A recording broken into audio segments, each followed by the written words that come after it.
Hello dear friends, welcome back. ഇന്ന് ഞാൻ വന്നിട്ടുള്ളത് ഒരു 2 ടയർ കേക്കിൻ്റെ ഫ്രോസ്റ്റിംഗ് ആൻഡ് ഡിസൈനിങ് വീഡിയോ ആയിട്ടാണ്. ബട്ടർ സ്കോച്ച് ഫ്ലേവറിലാണ് കേക്ക് ചെയ്തിട്ടുള്ളത്. കൂടാതെ 2.5 കിലോ ആണ് കേക്കിൻ്റെ വെയിറ്റ്. 2 ടയർ സ്ക്വയർ കേക്കായിട്ടാണ് ഞാൻ കേക്ക് ചെയ്തിട്ടുള്ളത്. വലിയ കേക്ക് 10 ഇഞ്ചിലും ചെറിയ കേക്ക് 6 ഇഞ്ച് മോൾഡിലുമാണ് ഞാൻ ബേക്ക് ചെയ്തെടുത്തിട്ടുള്ളത്. അപ്പോൾ ആദ്യം തന്നെ നമുക്ക് 6 ഇഞ്ച് മോൾഡിൽ റെഡിയാക്കിയ കേക്ക് ഫ്രോസ്റ്റ് ചെയ്ത് തുടങ്ങാം. അതിനായി ടേൺ ടേബിളിൻ്റെ മുകളിൽ ഒരു കേക്ക് ബോർഡ് വെച്ച് അതിന് മുകളിൽ ഫസ്റ്റ് ലെയർ കേക്ക് വെച്ച് ഷുഗർ സിറപ്പ് വെച്ച് നന്നായി വെറ്റ് ചെയ്യാം. അതിനുശേഷം ഞാൻ ക്രീം അപ്ലൈ ചെയ്യുന്നുണ്ട്.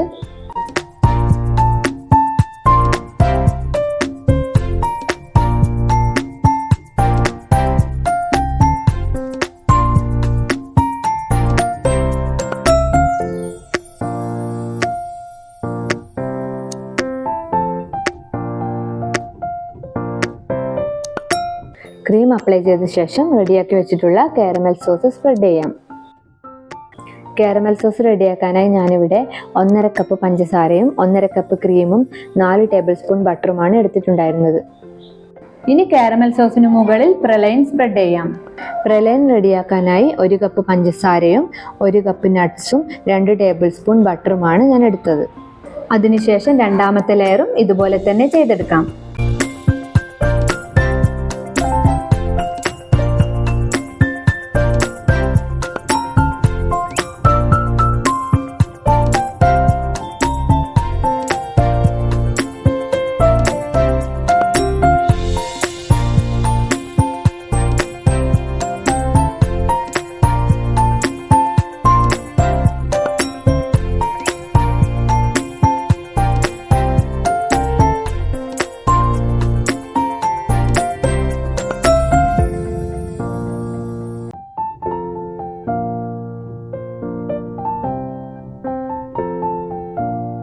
ഇനി മൂന്നാമത്തെ ലെയർ കേക്ക് കൂടി വെച്ച് ക്രം കോട്ട് ചെയ്തെടുക്കാം.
ഇനി വലിയ കേക്ക് ഫ്രോസ്റ്റ് ചെയ്ത് തുടങ്ങാം. അതിനായി ഞാനിവിടെ 12 ഇഞ്ചിൻ്റെ ബോർഡാണ് എടുത്തിരിക്കുന്നത്. എന്നിട്ട് ഫസ്റ്റ് ലെയർ കേക്ക് വെച്ച് ഷുഗർ സിറപ്പ് വെച്ച് നന്നായി വെറ്റ് ചെയ്ത് അതിന് മുകളിൽ ക്രീം അപ്ലൈ ചെയ്ത് റെഡിയാക്കി വെച്ചിട്ടുള്ള കാരമൽ സോസും പ്രലൈനും കൂടി സ്പ്രെഡ് ചെയ്യാം.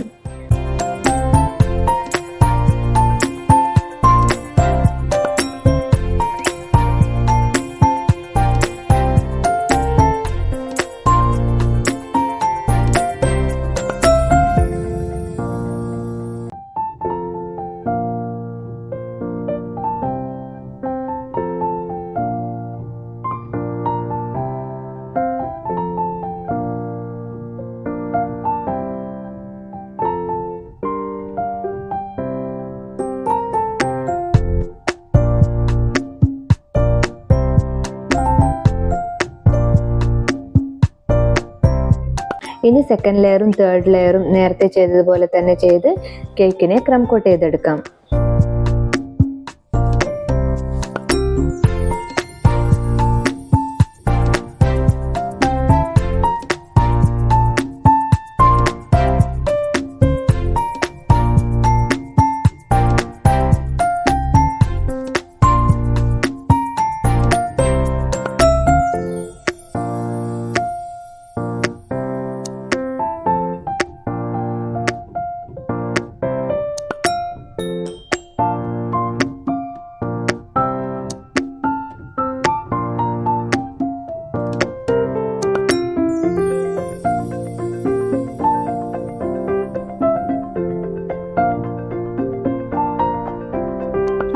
നമുക്ക് ക്രം കോട്ട് ചെയ്തെടുത്ത കേക്ക് തണുക്കാനായി ഫ്രിഡ്ജിലേക്ക് മാറ്റാം. ഇനി നമുക്ക് നേരത്തെ ഫ്രിഡ്ജിൽ സെറ്റ് ആവാനായി വെച്ച ചെറിയ കേക്ക് ഫൈനലൈസിങ് ചെയ്യാനായി എടുക്കാം. ഫൈനലൈസിങ് ചെയ്യാനുള്ള ക്രീമിൽ ഞാൻ 1 ഡ്രോപ്പ് യെല്ലോ കളർ മിക്സ് ചെയ്തിട്ടുണ്ട്. എന്നിട്ട് കേക്കിൻ്റെ മുകളിലും സൈഡിലുമായി നല്ല രീതിയിൽ തന്നെ ക്രീം അപ്ലൈ ചെയ്ത് ഫൈനലൈസിങ് ചെയ്തെടുക്കാം.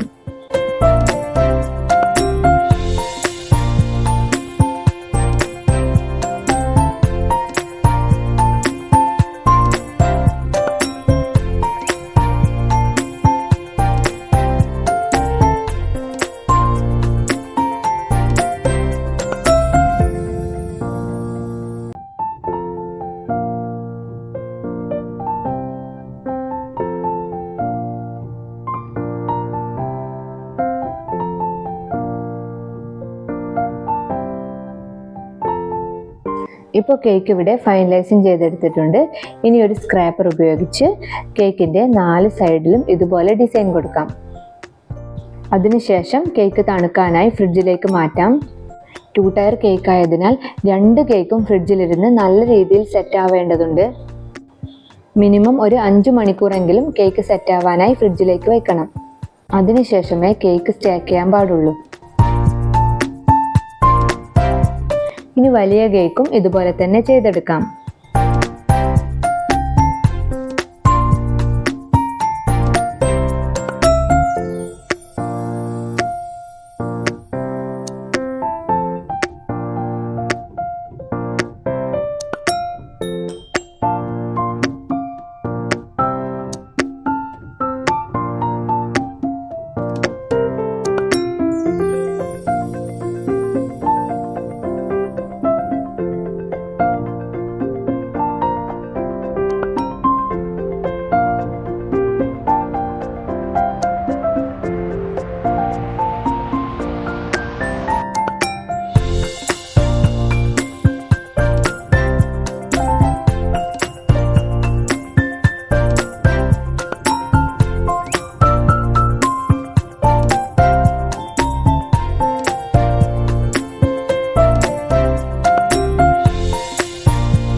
ഈ കേക്കും ഞാനിവിടെ ഫിനിഷാക്കി എടുത്തിട്ടുണ്ട്.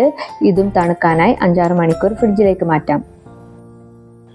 5-6 മണിക്കൂറിന് ശേഷം കേക്ക് സ്റ്റാക്ക് ചെയ്യാനായി ഞാൻ എടുത്തിട്ടുണ്ട്.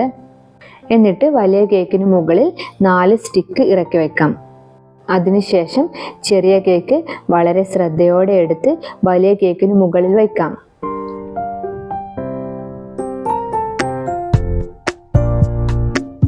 എന്നിട്ട് 2 കേക്കിൻ്റെയും ഹൈറ്റിനനുസരിച്ച് നടുവിലായി ഒരു സ്റ്റിക്ക് ഇറക്കി വെക്കാം. ഇനി ഡെക്കറേഷൻ തുടങ്ങാം.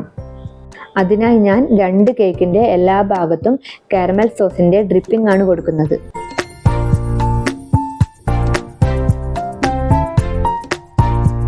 ഡ്രിപ്പ് ചെയ്യുന്ന സമയത്ത് ഡ്രിപ്പിംഗ് കൂടുതൽ ഒലിച്ചിറങ്ങാതിരിക്കാൻ വേണ്ടി ഞാൻ കാരമൽ സോസിൽ കുറച്ച് വൈറ്റ് ചോക്ലേറ്റ് മെൽറ്റ് ചെയ്ത് മിക്സ് ചെയ്ത് വച്ചിട്ടുണ്ടായിരുന്നു. അങ്ങനെ 2 കേക്കിൻ്റെയും എല്ലാ ഭാഗത്തും നല്ല രീതിയിൽ തന്നെ ഡ്രിപ്പിംഗ് കൊടുക്കാം.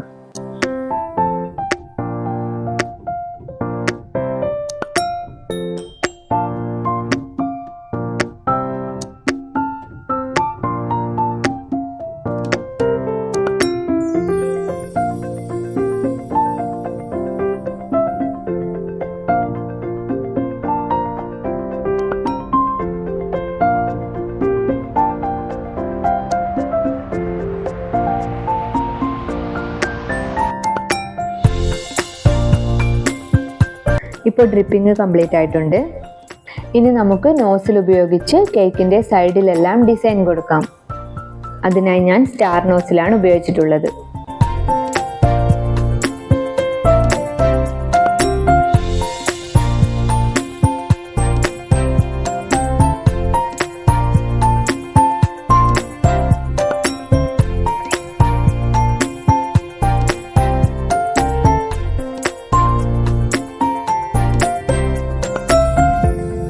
അങ്ങനെ നോസിൽ വർക്കും ഇവിടെ ഫിനിഷ് ആയിട്ടുണ്ട്.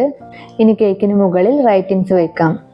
ഇതൊരു ബർത്ത്ഡേ കേക്കാണ്, അതുകൊണ്ട് ഞാൻ കുട്ടിയുടെ ഏജും നെയിമും ഫോണ്ടന്റിൽ റെഡിയാക്കി വെച്ചിട്ടുണ്ടായിരുന്നു. അത് കേക്കിന് മുകളിൽ വയ്ക്കാം.